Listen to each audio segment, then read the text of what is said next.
Welcome to My Long Island TV. I'm your host, Waldo Cabrera. My Long Island TV starts now. As industrialization helps make America's large farms bigger, Long Island farmers struggle to stay competitive.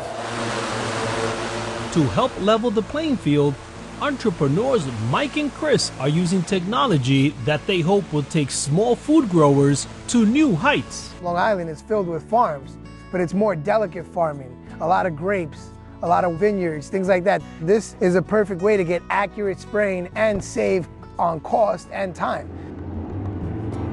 The seed for this idea was planted in Mike's head when he was a child in Colombia. I remember seeing the crop dusters, and I was like, there's got to be a better way to do this. He partnered with his good friend Chris. They drive from farm to farm looking for a chance to demonstrate their technology. It's not like a regular place where you pull up to a front office and someone's sitting behind a desk. Yeah. Most of the time you got to drive on these people's property, walk through the fields looking for them, because half the time they're out there working on the fields.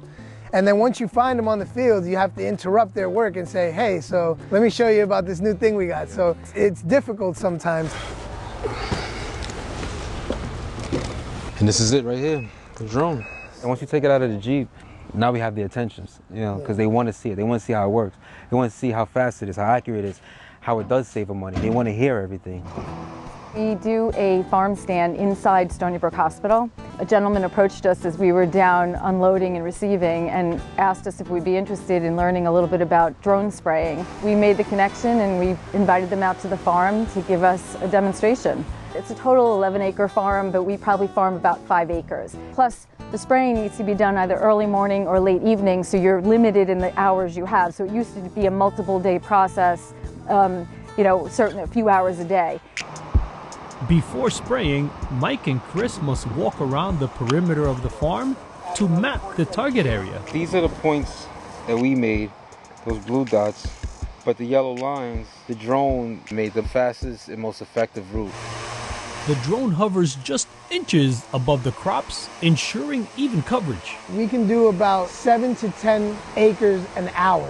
This whole farm would take about 40 minutes. We have this farm saved in the device, so we'll be able to just pick the farm and it'll have it already logged in, and we'll know about how long it takes, how much liquid we use, how much time. These products are very expensive, especially when you're in organic farming. You know, we don't spray any pesticides here. Everything, we're organic, sustainable. But we do a lot of nutrition spraying and probiotic spraying, which is a lot of manual labor. This is a 100-gallon tank. You need 3 people to do this efficiently.